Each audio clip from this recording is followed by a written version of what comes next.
एक अमीर घर की महिला वंशिका हर दिन अपने पति हरीश के साथ कार में बैठकर शहर की भीड़ भाड़ वाली सड़कों से होकर ऑफिस जाती थी। बाकी लोगों की तरह यह ट्रैफिक उनके लिए आम था, लेकिन रेड सिग्नल पर रुकते ही कुछ ऐसा होता था जो वंशिका के दिल को छू जाता था। जब उनकी गाड़ी ट्रैफिक या सिग्नल पर रुकती तो छोटे छोटे बच्चे उनकी गाड़ी को घेर लेते। कोई सामान बेचता, कोई भीख मांगता, और उन्हीं में से एक था आर्यन। वो 10 से 12 साल का मासूम सा बच्चा था। कभी वो गुब्बारे लेकर दौड़ता हुआ उनकी कार के पास आता, कभी उसके हाथ में किताबें होती तो कभी वो रंग बिरंगे फूल बेचता। उसकी मासूमियत और मीठी बातें वंशिका को बहुत अच्छी लगती थी। एक दिन वो उनकी गाड़ी के पास आकर बोला, आंटी गुब्बारा ले लीजिए, रंग बिरंगे गुब्बारे हैं। वंशिका मुस्कुराई और बोली, मैं इनका क्या करूंगी? आर्यन बोला, आंटी अपने बच्चे को दे देना, आपके बच्चे खुश हो जाएंगे। वंशिका हंसते हुए बोली, अरे मेरे बच्चे नहीं हैं। आर्यन ने मासूमियत से सिर हिलाया और कहा, आंटी ले लो ना, सुबह से एक भी नहीं बिका है। उसकी ये बात वंशिका के दिल में उतर गई। उन्होंने आर्यन से 2 गुब्बारे खरीदे और उनकी कार आगे बढ़ गई। कई दिन बाद फिर से उसी सिग्नल पर वंशिका को आर्यन खड़ा हुआ दिखाई दिया, लेकिन इस बार उसके हाथों में किताबें थी। वंशिका ने मुस्कुराकर पूछा, क्या बात है, आज गुब्बारे नहीं हैं? आर्यन बड़ी मासूमियत से बोला, आंटी गुब्बारे फट जाते हैं, जिससे काफी नुकसान हो जाता है। आज आप किताब ले लीजिए, बस 20 रुपए की ही तो है।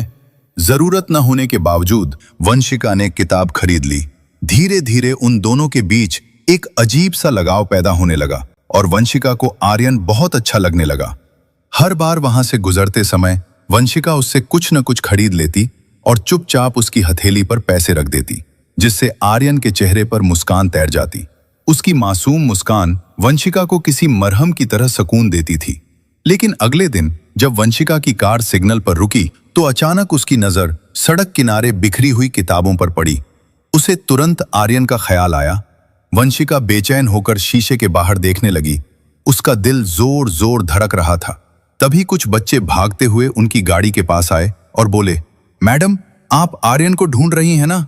हाँ, कहाँ है वो? उन बच्चों ने कहा, दीदी उसका तो अभी थोड़ी देर पहले एक्सीडेंट हो गया है। वंशिका की सांसें रुक सी गई। ये सब कैसे हुआ? उसकी हालत कैसी है? बच्चा बोला, दीदी एक कार वाला उसे टक्कर मारकर भाग गया। उसका सिर फट गया था। लोग उसे अस्पताल लेकर गए थे, लेकिन हमने लोगों को बातें करते हुए सुना है कि उसका बचना बहुत मुश्किल है। वंशिका के हाथ कांपने लगे। न जाने क्यों उसकी आंखों से आंसू बहने लगे। वंशिका के दिल में एक अजीब सी टीस उठी, लेकिन उसे जरा भी अंदाजा नहीं था कि ये दर्द सिर्फ एक बच्चे का नहीं, बल्कि ये हादसा उनकी जिंदगी की सबसे बड़ी सच्चाई सामने लेकर आने वाला था। एक ऐसा खुलासा जिसे सुनकर वंशिका के बरसों पुराने घाव फिर से ताजा हो जाएंगे, क्योंकि वो मासूम बच्चा आर्यन कोई और नहीं बल्कि उन्हीं का खोया हुआ बेटा था, जिसे पैदा होते ही एक मजबूरी ने उनसे छीन लिया था। वंशिका ने जैसे ही ये सुना कि आर्यन का बचना मुश्किल है, वो घबराई हुई आवाज में बोली, क्या तुम लोग मुझे उसके घर लेकर जा सकते हो? बच्चे तुरंत बोले, हाँ आंटी, वो तो हमारे घर के बिल्कुल पास में ही रहता है। वंशिका ने हरीश की ओर देखा। उसकी आंखों में बेचैनी साफ झलक रही थी। वंशिका ने कहा, हरीश मुझे यहीं उतार दो, मुझे कुछ भी अच्छा नहीं लग रहा है, मुझे उसे देखने जाना ही होगा। हरीश ने गहरी सांस ली और बोला, ठीक है तुम चली जाओ, मुझे तो दुकान खोलनी है, लेकिन जो भी हो मुझे तुरंत फोन करना। हरीश ने उसे वहीं उतार दिया। वंशिका ने एक छोटे बच्चे को साथ लिया। वो ऑटो में बैठी और घबराए दिल के साथ उस गली की तरफ निकल पड़ी जहां आर्यन रहता था। थोड़ी दूर आगे चलकर बच्चे ने ऑटो रुकवाया, लेकिन जैसे ही वंशिका नीचे उतरी तो अचानक उसकी नजर एक बुजुर्ग महिला पर पड़ी। उसे देखते ही वंशिका सन्न रह गई। ये तो वही औरत है। वो उस महिला को बहुत अच्छी तरह जानती थी। बुजुर्ग महिला भी वंशिका को देखते ही ठिठक गई और अगले ही पल फूट फूट कर रोने लगी। वो कांपती आवाज में बोली, मैं तेरे बेटे को बचा नहीं पाई। वंशिका के पैरों तले जमीन खिसक गई। क्या वो मेरा बेटा आर्यन था? बुजुर्ग महिला ने आंसू पोंछते हुए कहा, हाँ वही तेरा आर्यन था। बस इतना सुनना था। वंशिका ने दहाड़े मारकर रोना शुरू कर दिया। मैं कितनी अभागन हूं, बरसों बाद मेरा बच्चा मेरे सामने खड़ा था और मैं उसे पहचान भी न सकी। वंशिका रोते रोते बोली, वो कहाँ है? अब कैसी हालत है उसकी? मुझे उसे देखना है। गली में वंशिका के रोने की आवाज सुनकर मोहल्ले की औरतें भी इकट्ठी होने लगी। एक ने पूछा, ये कौन है? ये इतनी बेचैन क्यों है? आर्यन की दादी ने आंसू पोंछते हुए कहा, अरे यही तो उसकी असली माँ है। ये सुनते ही गली में सन्नाटा छा गया। किसी को भी यकीन नहीं हो रहा था कि इतनी अमीर औरत का बच्चा इस हालत में कैसे जी रहा था। वंशिका रो रो कर पुकार रही थी, आर्यन, मेरा बच्चा आर्यन। उसकी दर्द भरी पुकार से पूरा मोहल्ला गूंज रहा था। आर्यन और वंशिका की इस सच्चाई को समझने के लिए हमें समय में थोड़ा पीछे जाना पड़ेगा। साल 2015 में जब वंशिका सिर्फ 19 साल की थी, तब उसे विजय नाम के लड़के से प्यार हो गया। वो दोनों शादी करना चाहते थे, लेकिन वंशिका का परिवार इस रिश्ते के खिलाफ था। लाख कोशिशों के बाद भी जब घर वाले नहीं माने, तो आखिरकार एक दिन वंशिका ने अजय के साथ भागकर शादी कर ली। वो दोनों उसी शहर में एक छोटा सा किराए का घर लेकर रहने लगे। लेकिन वंशिका के इस कदम से उसके परिवार ने वंशिका से हर रिश्ता तोड़ लिया। 1 साल बाद वंशिका ने एक प्यारे से बेटे को जन्म दिया, जिसका नाम उन्होंने आर्यन रखा। उसी दौरान वंशिका को एक ऐसी सच्चाई पता चली जिसने उसकी हंसती खेलती जिंदगी को तबाह कर दिया। किसी ने उसे बताया कि उसका पति अजय एक खतरनाक गैंग से जुड़ा हुआ है। वो पैसों के लिए लोगों को मारने से भी पीछे नहीं हटता था। वंशिका ने उसे बहुत समझाया कि ये रास्ता ठीक नहीं है। जिन लोगों के लिए तुम ये सब करते हो, देखना एक दिन यही लोग तुम्हें भी मरवा देंगे और हमारी जिंदगी तबाह हो जाएगी। वंशिका के समझाने के बाद भी अजय नहीं बदला और फिर वही हुआ जिससे वंशिका हमेशा डरती थी। एक दिन अजय के दुश्मनों ने उसकी जान ले ली। अजय की मौत के बाद वंशिका टूट गई। अब उसके पास ना तो घर था, ना कोई सहारा। वो मायके भी नहीं जा सकती थी। अगर उसके पास कुछ था तो उसका बेटा आर्यन था। अब वंशिका के जीने का आर्यन ही एक सहारा था।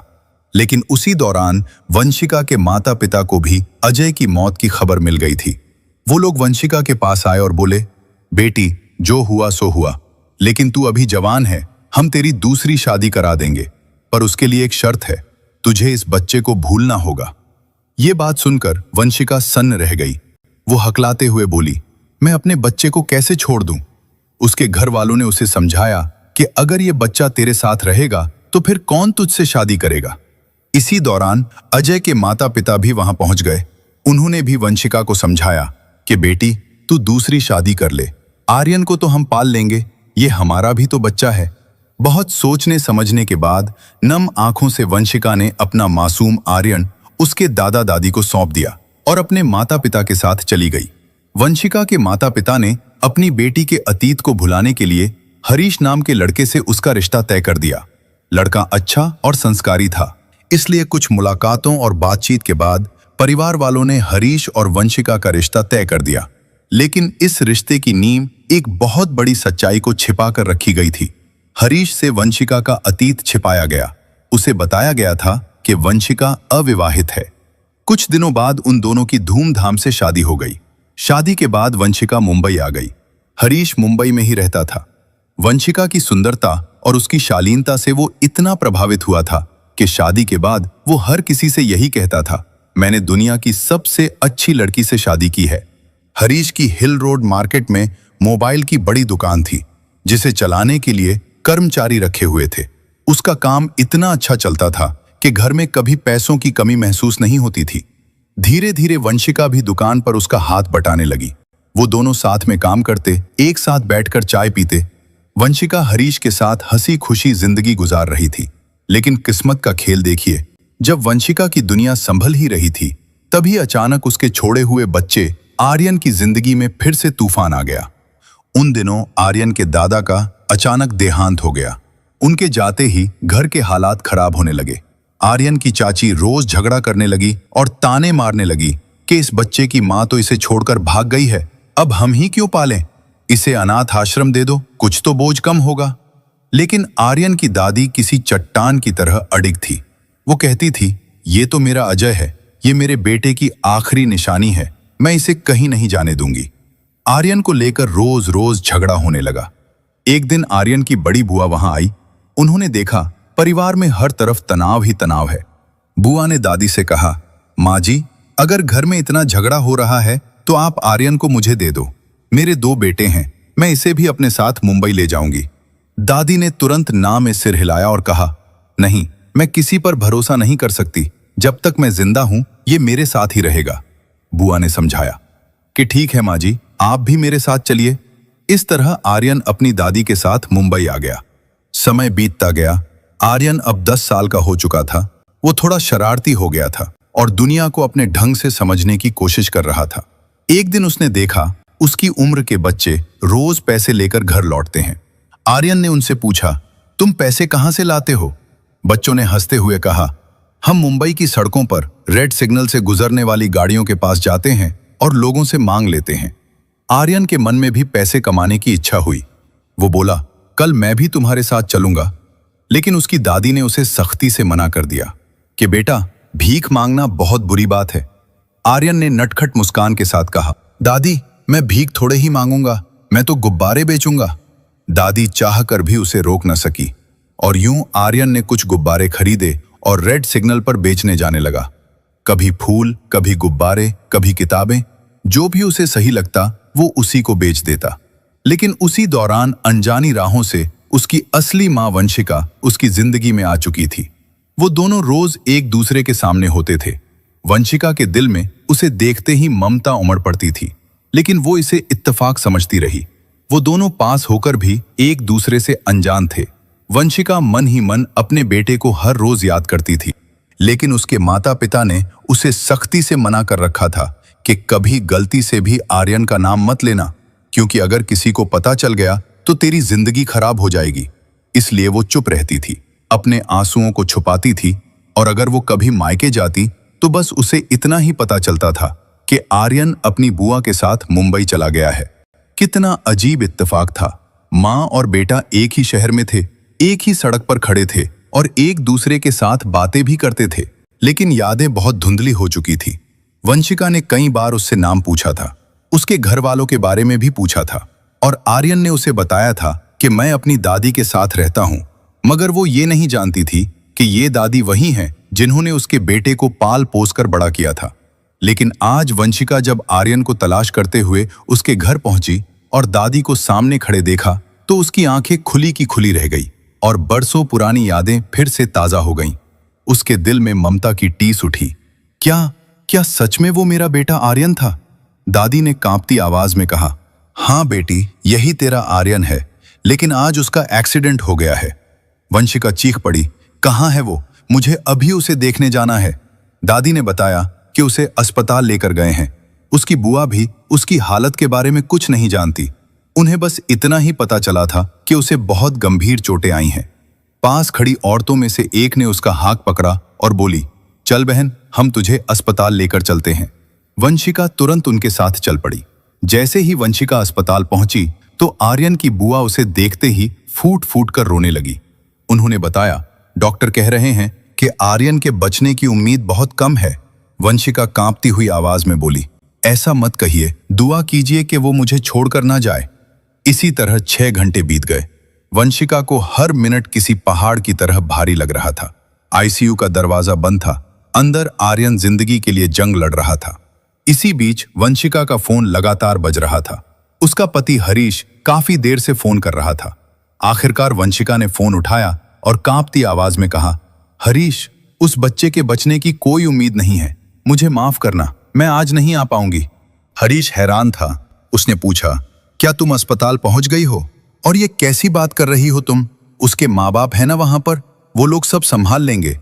अब वंशिका उसे कैसे बताती कि जिस लड़के को वो पराया समझ रहा है वो वंशिका का अपना बेटा है, जिसे उसने आज तक दुनिया से छुपाए रखा था। उसने बस इतना कहा, हरीश, मैं अभी फोन पर बात नहीं कर सकती।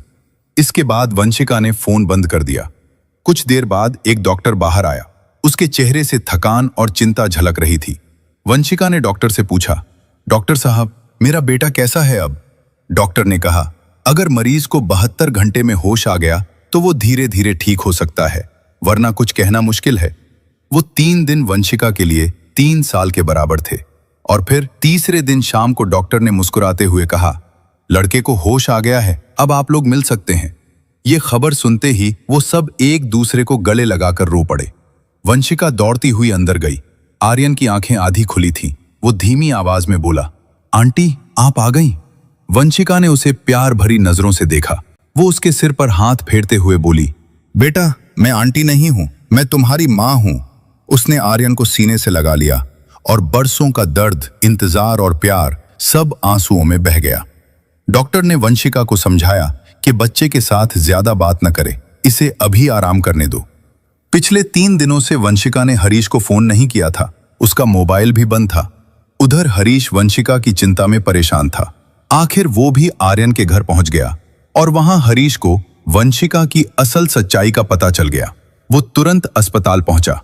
उसने गुस्से से बोला, तुम लोगों ने मेरे साथ धोखा किया है, आज से हमारा रिश्ता यहीं पर खत्म होता है। वंशिका चुपचाप सब सुनती रही। भला उसके पास अब बचा ही क्या था सिवाय आर्यन के। और अब वंशिका आर्यन को दोबारा नहीं खोना चाहती थी। 1 हफ्ते बाद आर्यन घर आ गया। वंशिका उसकी देखभाल करती रही। जब उसने हरीश को फोन किया तो उसने फोन ही नहीं उठाया। लेकिन 10 दिन बाद अचानक हरीश अपने घर वालों के साथ आर्यन के घर पहुंचा। वंशिका उन्हें देखकर रो पड़ी। उसकी सास ने उसे गले लगाया और बोली, बेटी मत रो, चलो घर चलते हैं। ये सुनते ही वंशिका घबराकर पीछे हट गई। मैं अपने बेटे को छोड़कर कहीं नहीं जाऊंगी। सास मुस्कुराई, किसने कहा है तुम उसे छोड़कर जाओ, बल्कि तुम्हारा बेटा, उसकी दादी, हम सब साथ चलेंगे। हरीश बहुत देर बाद आगे आकर बोला, चलो वंशिका, मैं भी तुम्हारे बिना नहीं रह सकता। और इस तरह जो परिवार टूट चुका था वो फिर से एक हो गया। उस वक्त वंशिका 2 महीने की गर्भवती थी। समय आने पर उसने एक प्यारे से बेटे को जन्म दिया। कुछ साल बाद उनकी एक बेटी हुई। अब वंशिका, आर्यन और उसके छोटे भाई बहन सब एक साथ एक खुशहाल जिंदगी गुजार रहे हैं। ये कहानी हमें सिखाती है कि जिंदगी में चाहे कितना भी प्यार क्यों न मिले, माँ बाप से बढ़कर कोई सहारा नहीं होता। माँ की ममता और बाप की मेहनत के बिना किसी भी रिश्ते का अस्तित्व अधूरा रहता है। इसलिए ऐसा कदम मत उठाओ जो तुम्हारे सुख के बदले तुम्हारे माता पिता की आंखों में जिंदगी भर के लिए आंसू लिख दे। दोस्तों, अगर कहानी पसंद आई हो तो इसे लाइक और शेयर करें। ऐसी ही दिलचस्प कहानियों के लिए हमारे चैनल को सब्सक्राइब जरूर करें। यह कहानी पूरी तरह काल्पनिक है। ये सिर्फ और सिर्फ मनोरंजन और सीख के उद्देश्य से बनाई गई है। किसी भी असल घटना या व्यक्ति से इसका कोई संबंध नहीं है।